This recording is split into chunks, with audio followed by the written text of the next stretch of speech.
Hello everyone, welcome back to Skeledon, Bushcraft and Survival. Glad you could join me. Now this is really an exciting video for me. I've been wanting to do this for a long time. And a lot of my friends here on YouTube, I've even emailed them as long ago as 2 years ago saying that I was going to do this, and I never got around to it. So today we're doing it, and that's clay pottery. Now, we're going to do it in a different way. We're going to do it in a fast way, and I'm going to, as we do it, show you how to do it. For right now, where is the best place to find the clay?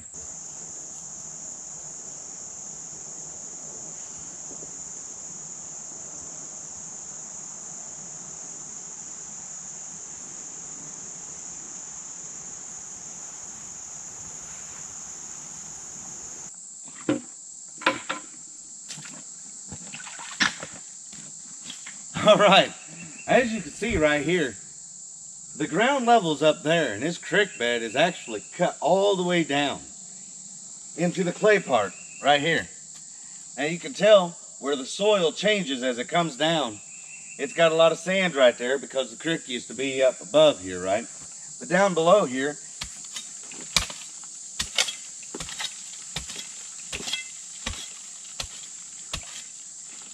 you got solid clay.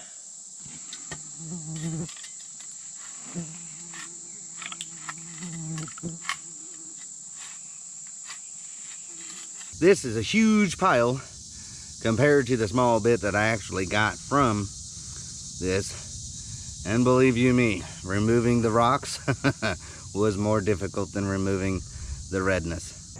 Now, I showed you the little pile that I had of all the red. That was iron oxide. That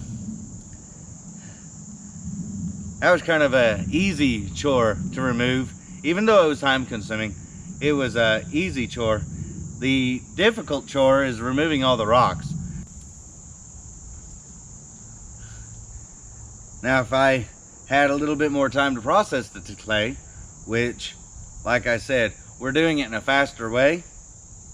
The reason why that we're doing it in a faster way is because what if you have to have, you know, or what if you would really like to have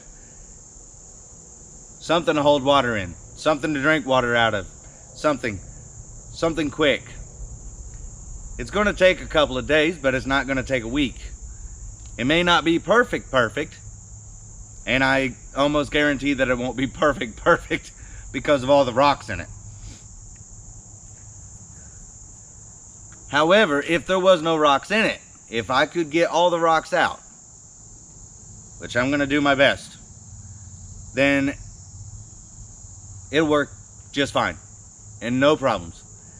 Now, one thing to remember, water, when you're talking about clay, is both your friend and your enemy.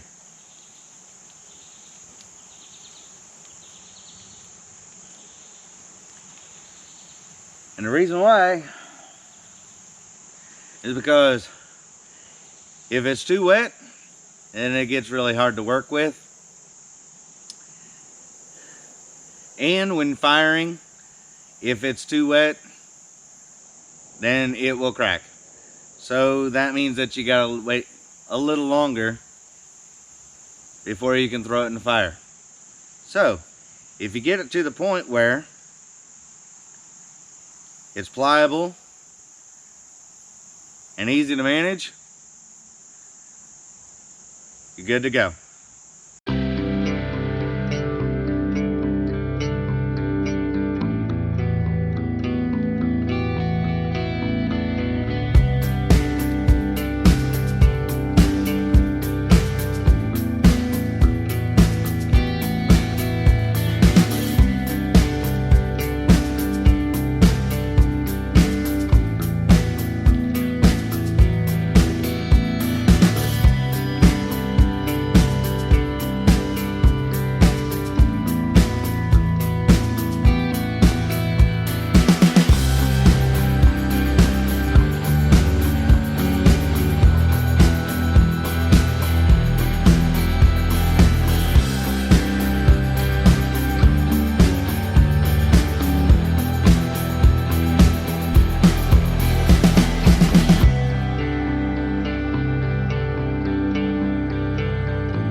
Okay, there we have it. A nice coffee cup. Now, I'm gonna let this set and let it naturally evaporate the water, and I'll go ahead and get the fire going. Now, this section right here, I thought that the camera was rolling and the battery had died, so I didn't get any footage of me actually digging this out. But what this is, I mentioned way long ago, I mentioned that I wanted to show a way of using the Dakota fire pit for something. And this is what I was talking about for the clay pot.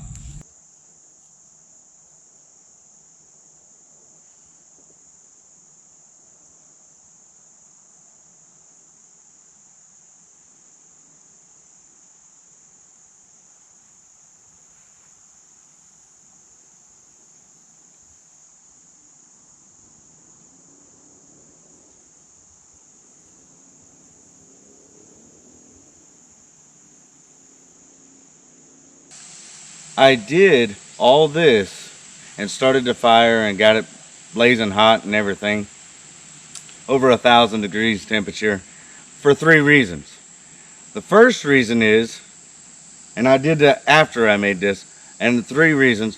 The first reason is that there's a lot of water molecules in clay, and of course you're forming it, you're putting water molecules in it, and so I wanted to give it a chance to dry out as much as it could prior to me going to the next step.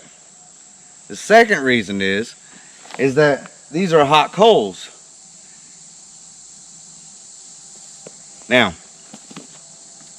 they're hot coals, but if I raise it up high enough, it's only 200 degrees Fahrenheit or less, which is beneficial because that allows water to evaporate without getting to a boiling point, which would cause cracks in the clay. So I'm going to go ahead and set this down in there, and I'll get to the third reason why I did it.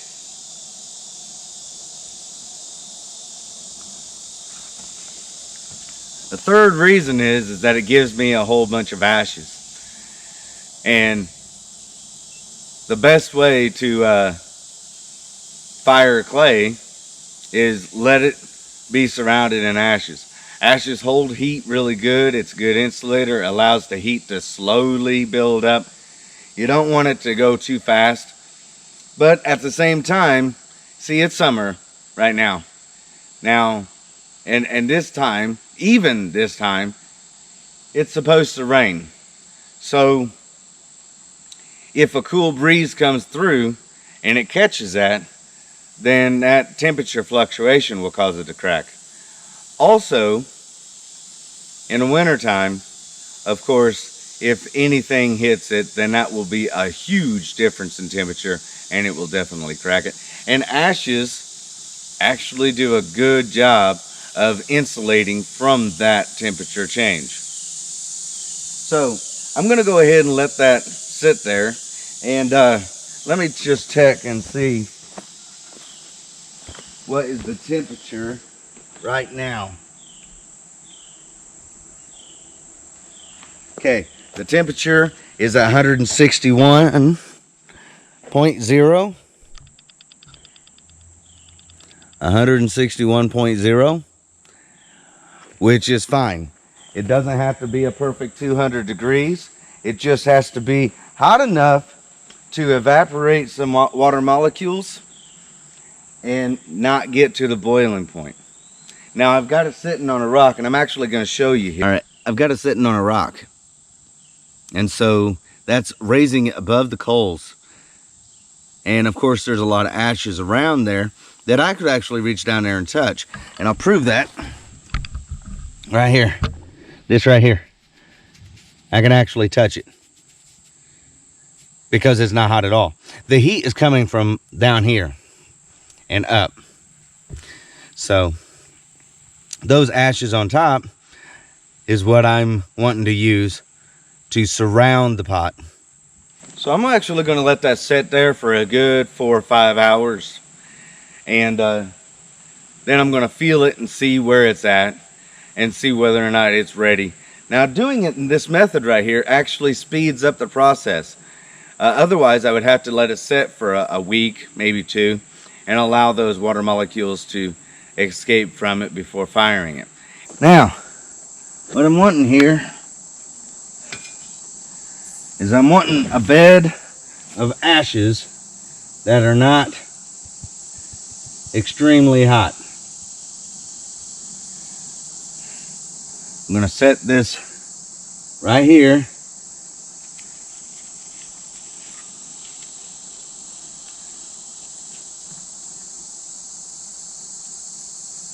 Completely surround it.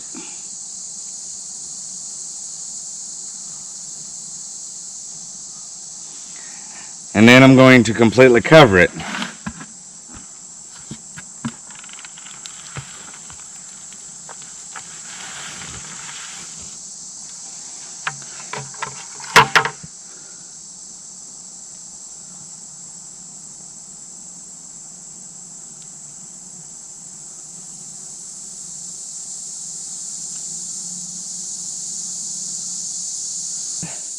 Now I'm going, next step is to line this entire thing with firewood and build up.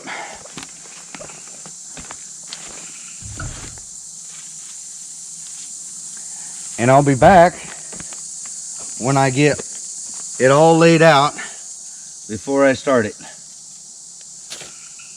Because I'm wanting to line it all the way around like this right here. I took the small limbs and I circled it all the way around. And then I went to the next stage, the next stage, the next stage. And now I'm getting ready to light it. Now again, I'm wanting to light it all the way around so it's a nice even burn. Now, I got the fire lit. It's spreading on around. It is completely circling the clay cup. We need to get it up to 1,000 degrees Fahrenheit, which is another thing I wanted to say. Now, traditionally, in ancient times, they would do clay pottery, and they would get it at 1,400 degrees Fahrenheit. You only need 1,000 degrees Fahrenheit to make clay into pottery, but they would do it 1,400 degrees Fahrenheit. In all honesty, a fire like this right here doesn't take much to get well over 1,000.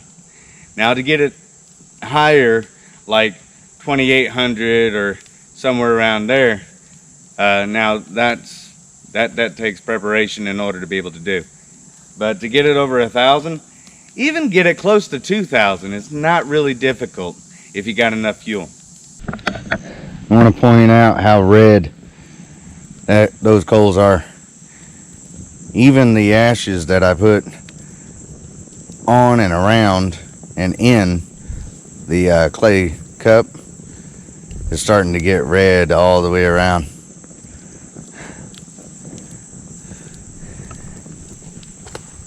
Also mentioning the Dakota fire pit, it allows air to come up underneath. So if I needed to make it hotter, I could actually fan air up underneath. So now this is definitely a buildup from the Dakota fire pit, because that specific design doesn't have walls on it like this, but I grew from it. It works great. You can also use this as a forage idea. Now, this right here is actually, I can touch it, which is perfect. There's the top part of the clay. It looks like some did chip away right there. Get my hands in there. I can still feel that it's cool. Oh, very nice. Very nice.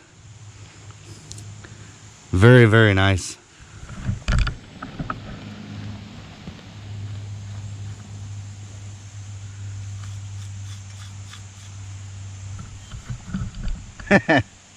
Very good. Very, very nice.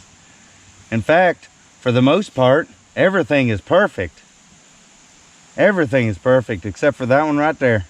That small little bit.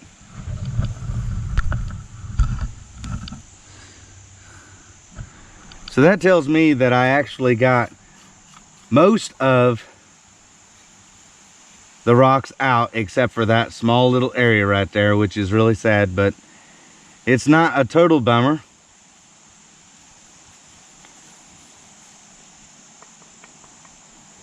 Here, let me get my knife out.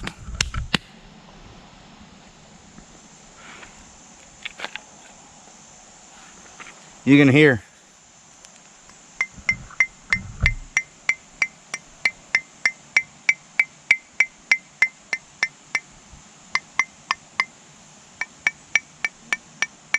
Very nice. It fired really good. And there is no cracks in it. Other than that area, that was the only part right there that was affected. The rest of it looks great. Pottery from nothing but nature. Start to finish, 3 days. All right. Before we get to the creek, rinse this off and get all the ashes off of it and see if it holds water, I do want to make a few points. Now, pottery that has not been glazed will seep water. It takes a time. It takes a time because it's very porous. So yeah, you can put water in it and it will stay in there. It's a stone now. And so it will hold water, but you ever look at pottery when you put water in there, like for plants and stuff, and the outside of the pottery starts looking like it's wet? That will happen with this because it's not been glazed. And I don't have the proper stuff to make glazed, like, you know, red granite and gray granite and pyrite. But I don't have those around here. And I wanted to show how that you could go to a creek bed and get clay and process that clay and make pottery out of it, all with like natural things. And yeah, I used buckets and, you know, to hold the mud and this and that, the clay, as I was building up the walls and stuff. But yeah, that could have been carried by hand too. So it's just the buckets in this situation made it easier. But like I said, everything from nature to make a clay product. So let's go ahead and see if it holds water.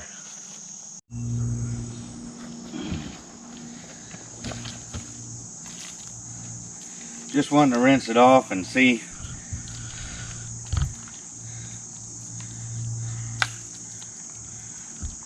This is looking nice.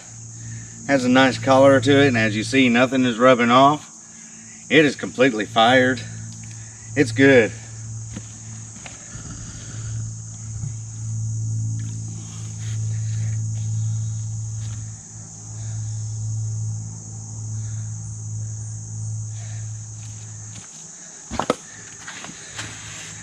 It's holding that water.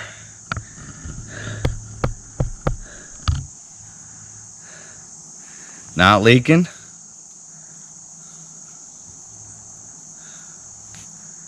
Not leaking anywhere.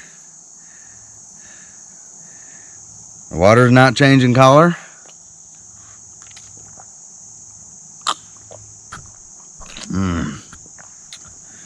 Oh yeah. Yep. And yeah, there is no cracks anywhere besides right there. So that just goes to show that, to me, it goes to show me that I removed a lot of rock, but not enough.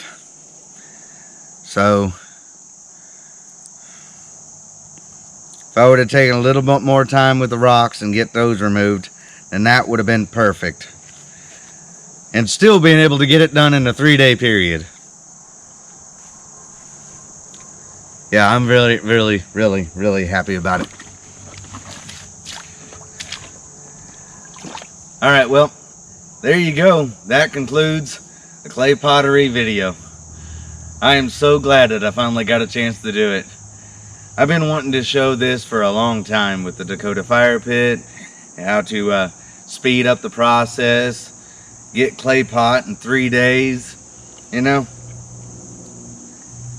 And I also wanted to throw a lot of information out there because I've had a couple of questions about how hot it needs to be. And yeah, I mean, you throw it in there and hope it gets hot enough, and that's a true statement. But 1,000 degrees is what is needed. I've already said that, so. Nevertheless, thank you very much for joining me. And remember, nature, it does provide.